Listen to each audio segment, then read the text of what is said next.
1823 കോടിയാണ് പുതുതായി കോൺഗ്രസ് പാർട്ടിയിൽ നിന്ന് ഇപ്പോൾ IT നോട്ടീസ് അയച്ച് ആവശ്യപ്പെട്ടിരിക്കുന്നത്. 135 കോടി രൂപ ഇതിനകം പിൻവലിച്ചിരിക്കുന്നു IT വകുപ്പ്. അപ്പോൾ സ്വാഭാവികമായിട്ടും കോൺഗ്രസിനെ ഒരു തെരഞ്ഞെടുപ്പിൽ പ്രചരണം നടത്തേണ്ടതില്ല എന്നുള്ള നിലയിലുള്ള തടയിടലായി തന്നെയാണ് സ്വാഭാവികമായും രാഷ്ട്രീയ നിരീക്ഷകരെല്ലാം കാണുന്നത്. എനിക്കും അങ്ങനെ മാത്രമേ കാണാൻ കഴിയുള്ളൂ. അതിനപ്പുറത്തേക്ക് നോക്കൂ, ഇവിടെ ലോകത്തിലെ ഏറ്റവും വലിയ ജനാധിപത്യ രാജ്യം എന്നാണ് നമ്മൾ എപ്പോഴും അവകാശപ്പെടുന്നത്. യഥാർത്ഥത്തിൽ അങ്ങനെയാണോ? നമ്മൾ തന്നെ ഒരു സ്വയം വിമർശനം നടത്തേണ്ട സമയമായിരിക്കുന്നു എന്നാണ് ഞാൻ വിശ്വസിക്കുന്നത്. നമ്മൾ ഒരുപക്ഷെ വെസ്റ്റേൺ ജനാധിപത്യങ്ങളൊക്കെ തന്നെയും ഒരു ഇലക്റ്റഡ് ഓട്ടോക്രസി എന്നുള്ള നിലയിലേക്ക് നമ്മളെ ടാഗ് ചെയ്ത് തുടങ്ങിയിട്ടുണ്ട്. അതിലേക്ക് നമ്മൾ വളരെ വേഗത്തിൽ പോവുകയാണ് എന്ന് വേണം കരുതാൻ. ഇപ്പോൾ ഇതിനകം നമ്മൾക്കെതിരായി വിമർശനം ഉന്നയിച്ചിട്ടുള്ള രാജ്യങ്ങളെ നോക്കുക. ജർമ്മനി, അമേരിക്ക, അതുപോലെ തന്നെ ഇപ്പോൾ UN വളരെ പ്രധാനപ്പെട്ട ഒരു സംഘടനയാണ് ഐക്യരാഷ്ട്രസഭ എന്ന് പറയുന്നത്. ഐക്യരാഷ്ട്രസഭ ഇന്ത്യയിലെ ജനാധിപത്യത്തെ മെൻഷൻ ചെയ്ത് സംസാരിക്കുക എന്ന് പറയുന്നത് വളരെ നിർണായകമാണ് നമ്മുടെ ഈ ഒരു കാലഘട്ടത്തിൽ. നമ്മുടെ ജനാധിപത്യത്തെക്കുറിച്ചാണ് പറയുന്നത്. നമ്മുടെ എവിടെയെങ്കിലുമൊക്കെ ഒരു കാര്യം നടക്കുമ്പോൾ അതിനോട് പ്രതികരിക്കുന്നത് പോലെ അല്ലല്ലോ നമ്മുടെ ഒരു ജനാധിപത്യ സംവിധാനത്തെ വിമർശിക്കുക എന്ന് പറയുന്നത്. നമുക്കിവിടെ സമീപകാലത്ത് നടന്നിട്ടുള്ള കാര്യങ്ങൾ എന്തൊക്കെയാണ്? ഒന്ന്, കോൺഗ്രസിൻ്റെ അക്കൗണ്ട് ഫ്രീസ് ചെയ്യുന്നു. 2, അരവിന്ദ് കെജ്രിവാൾ എന്ന് പറയുന്ന മറ്റൊരു ദേശീയ പാർട്ടിയുടെ പ്രമുഖനായിട്ടുള്ള നേതാവ് അരവിന്ദ് കെജ്രിവാളിനെ അറസ്റ്റ് ചെയ്യുന്നു.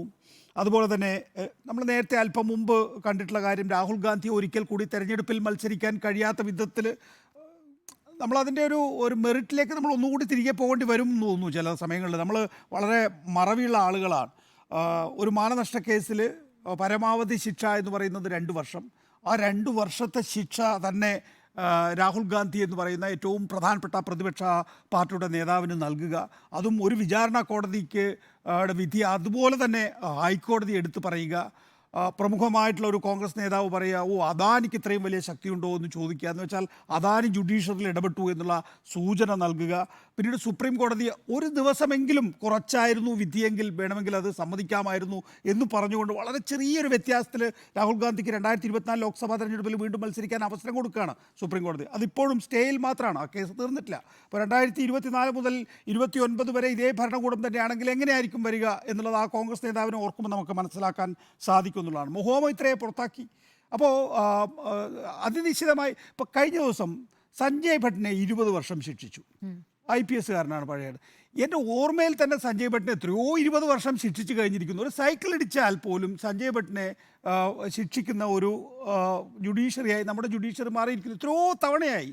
അപ്പം നരേന്ദ്രമോദിയെ വിമർശിക്കുന്ന ആളുകൾക്കൊക്കെ തന്നെയും ഏതെങ്കിലുമൊക്കെ തരത്തിൽ കാര്യങ്ങൾ, ഇപ്പോൾ മുഹമ്മദിയുടെ കാര്യത്തിലാണെങ്കിൽ പാർലമെൻറ്റിനകത്ത് നടക്കുന്നു, ജുഡീഷ്യറിയുടെ ഭാഗത്തു നിന്നാണ് രാഹുൽ ഗാന്ധിക്കെതിരെ വരുന്നത്. സഞ്ജയ് ഭട്ടിനാണെങ്കിലും വീണ്ടും ജുഡീഷ്യറിയുടെ ഭാഗത്തു നിന്നാണ് വരുന്നത്.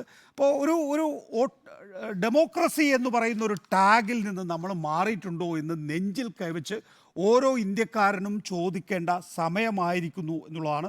അതാണ് യഥാർത്ഥത്തിൽ ആംനസ്റ്റി ഇൻ്റർനാഷണലും UN പറയുന്നത്.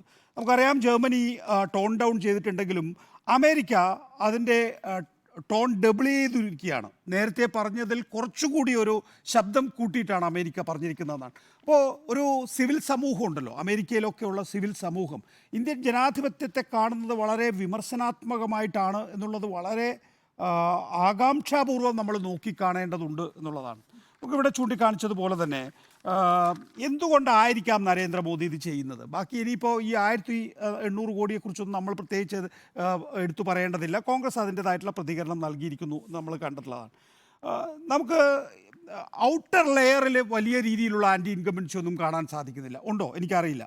ഒരു സർവേയിലും ആ നിലയിലുള്ള ഒരു ആൻറ്റി ഇൻകംബൻസി നരേന്ദ്രമോദി ഫേസ് ചെയ്യുന്നുണ്ടോ എന്ന കാര്യം ചോദിച്ചാൽ നിലവിൽ നമുക്കുള്ള ചെവിയും കണ്ണും മൂക്കും ഒക്കെ വെച്ച് ആ നിലയിലുള്ളൊരു ആൻറ്റി ഇൻകംബൻസി ഫേസ് ചെയ്യുന്നു എന്ന് നമുക്ക് പറയാനാകില്ല. അതേസമയം തന്നെ പക്ഷേ ഈ പറയുന്ന ഒരു പ്രതീതി യഥാർത്ഥത്തിൽ എങ്ങനെയാണ് സൃഷ്ടിക്കപ്പെട്ടിട്ടുള്ളത്? നമ്മൾ ഇപ്പോൾ 2004 മുതൽ 2014 വരെയുള്ള കാലഘട്ടത്തിൽ നമ്മൾ വലിയ രീതിയിൽ സർക്കാരിനെതിരായിട്ടുള്ള വിമർശനം കേൾക്കുകയാണ്, അല്ലേ? വാർത്തകളിൽ കേൾക്കുകയാണ്, നമ്മുടെ ചർച്ചകളിൽ അതുണ്ട്. ആർക്കും എന്തു വേണമെങ്കിലും വന്ന് അന്നത്തെ മൻമോഹൻ സിംഗ് സർക്കാരിനെതിരെ പറയാം. The nation wants to know എന്ന് പറഞ്ഞുകൊണ്ടാണ് ദേശീയ മാധ്യമങ്ങളെല്ലാം തന്നെയും വലിയ ഒച്ചപ്പാട് ഈ രാജ്യത്തുണ്ടാക്കിയിട്ടുള്ളത്. ഉണ്ണി ഇന്നലെ പറഞ്ഞ പോലെ തന്നെ CAG ഒക്കെ തന്നെയും പരിപൂർണമായ സ്വാതന്ത്ര്യം ആ കാലഘട്ടത്തിൽ അനുഭവിച്ചിരുന്നു. CAG ചില പൊള്ളക്കണക്കുകൾ, ഇപ്പോൾ ആ വാക്കാണ് എനിക്ക് ഉപയോഗിക്കാൻ തോന്നുന്നത്, ചില പൊള്ളക്കണക്കുകൾ ഉന്നയിച്ച് നമ്മളെയൊക്കെ തന്നെ ഒരു ഭ്രമാത്മക ലോകത്തേക്ക് എത്തിച്ചിരുന്നു. ചില ആളുകൾ തൊപ്പിയിട്ട് വന്ന് വലിയ സത്യസന്ധന്മാരാണ് എന്നത് തോന്നിപ്പിക്കുകയും അവർ നിരാഹാര സമരം നടത്തുകയും ആ നിരാഹാര സമരം ലാലു പ്രസാദ് യാദവ് പറയുന്ന പോലെ 12-14 ദിവസമായപ്പോൾ ആ മനുഷ്യനൊന്നും സംഭവിക്കുന്നില്ല, ഇയാൾ ഗവൺമെൻറ് ആസ്പത്രിയിൽ പോയി ടെസ്റ്റ് ചെയ്യാൻ തയ്യാറല്ല.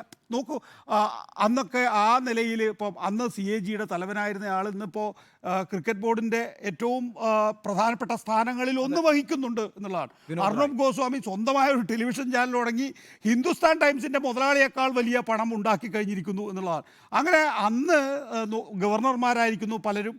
അങ്ങനെ അന്ന് ആ നിലയിൽ പ്രവർത്തിച്ചിരുന്നവരൊക്കെ തന്നെയും വലിയ സ്ഥാനമാനങ്ങൾ നേടിയിട്ടുണ്ട്. പക്ഷേ ഞാൻ പറഞ്ഞു എന്ന് വെച്ചാൽ അന്ന് വലിയൊരു ഔട്ട്ക്രൈ ആ സർക്കാരിനെതിരെ ഉണ്ടായിരുന്നു. ഇന്ന് ഈ സർക്കാരിനെതിരെ ആ ഔട്ട്ക്രൈ ഇല്ല. പക്ഷെ ആ ഔട്ട്ക്രൈ ഇല്ലാത്തതിന് കാരണം എന്താണ് എന്ന് ഒരുപക്ഷെ BJP സർക്കാർ ആലോചിക്കുന്നുണ്ടാവും, നരേന്ദ്രമോദിയും ടീമും ആലോചിക്കുന്നുണ്ടാവും. ഈ IT സെൽ ഉണ്ടാക്കുന്ന ഈ പറയുന്ന സാമ്പത്തികമായ അല്ലെങ്കിൽ വിഭവപരമായിട്ടുള്ള സ്വാധീനം കൊണ്ട് സാമൂഹ്യ മാധ്യമങ്ങളിൽ ഉണ്ടാക്കുന്ന അവരുടേതായ ഇൻഫ്ലുവൻസും അതുപോലെ തന്നെ ടെലിവിഷൻ ചാനലുകളും പത്രമാധ്യമങ്ങളും ഒക്കെ തന്നെയും കാൽക്കീഴിൽ പ്രവർത്തിക്കുന്നത് കൊണ്ടൊക്കെ ആയിരിക്കാം ഈ നിലയിൽ വലിയ ഒരു ആൻറ്റി ഇൻകംബൻസി ഫീൽ ചെയ്യാത്തത് എന്ന് ഒരുപക്ഷെ മനസ്സിലാക്കിയിട്ടുണ്ടോ എന്നെനിക്കറിയില്ല. അതോടൊപ്പം തന്നെ നേരത്തെ ചൂണ്ടിക്കാണിച്ച പോലെ ഈ ഫ്രീസ് ചെയ്ത കാര്യത്തിലോ അല്ലെങ്കിൽ അരവിന്ദ് കെജ്രിവാളിൻ്റെ കാര്യത്തിലോ രാഹുൽ ഗാന്ധിയുടെയും മഹുവ മൊയ്ത്രയുടെയും ഒക്കെ തന്നെയും പേരിലെടുത്തിട്ടുള്ള നടപടികൾക്കപ്പുറത്തേക്ക് മണിപ്പൂരുണ്ട്, ലഡാക്കിലെ അധിനിവേശമുണ്ട്, ബ്രിജ് ഭൂഷൺ സിംഗ് പോലുള്ള വിഷയങ്ങൾ ഉത്തർപ്രദേശ് പോലുള്ള സംസ്ഥാനങ്ങളിൽ പ്രധാനപ്പെട്ട വിഷയമാണ്. നമ്മൾ നാട്ട് മുഴുവൻ കേൾക്കുന്നത് ഈ കുതിരക്കച്ചവടമാണല്ലോ. അതൊക്കെ തന്നെയും ഒരുപക്ഷെ ഈ സാമ്പ്രദായിക മാധ്യമങ്ങൾ ചിലപ്പോൾ എന്താ പറയുക, അതിനെയൊക്കെ രാഷ്ട്രീയ തന്ത്രജ്ഞത എന്നോ ചാണക്യതന്ത്രം എന്നൊക്കെയാണ് വിലയിരുത്തെങ്കിൽ പോലും ആളുകൾക്കൊരു മടുപ്പുണ്ടാകുമല്ലോ. ഈ വൃത്തികേട് കണ്ട് കണ്ട് കണ്ട് കണ്ട് ആളുകൾക്ക് മടുപ്പുണ്ടാവുമല്ലോ. പിന്നെ പെഗാസസ് വന്നിട്ട് വലിയ നിലയിൽ നമ്മൾ ആക്രമിക്കുന്ന രാഷ്ട്രീയ നേതാക്കൾക്ക് പ്രവർത്തിക്കാൻ കഴിയും പറയുന്നുണ്ടല്ലോ. ഇന്നിപ്പോൾ ആം ആദ്മി പാർട്ടി പറയുന്നുണ്ടല്ലോ, ഇയാളുടെ അരവിന്ദ് കെജ്രിവാളിൻ്റെ മൊബൈൽ ഫോണിൻ്റെ പാസ്വേഡിന് വേണ്ടി കളിച്ചുകൊണ്ടിരിക്കുകയാണെന്ന് പറയുന്നുണ്ടല്ലോ.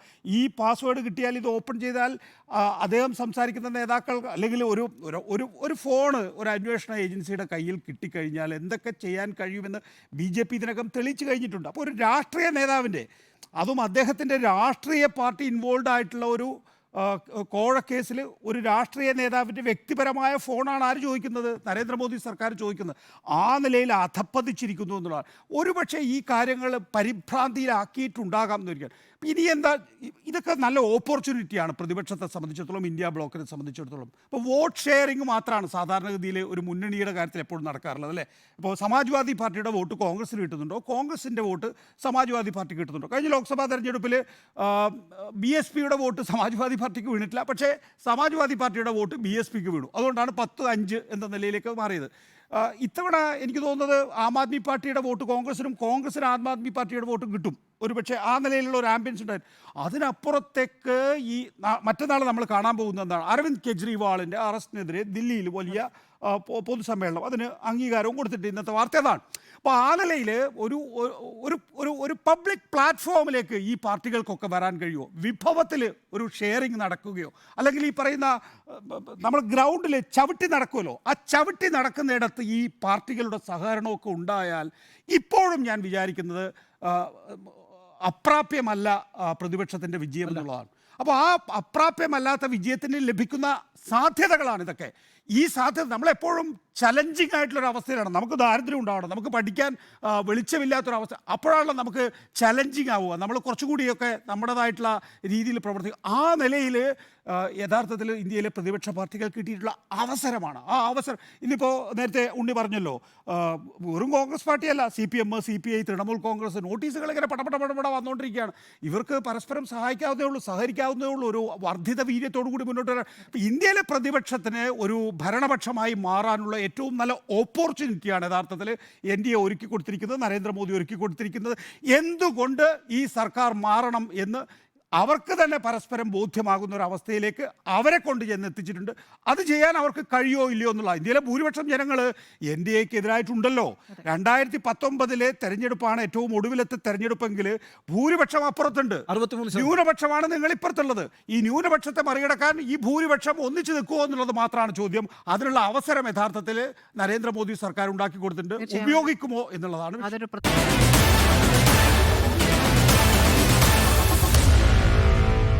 Meet the editors.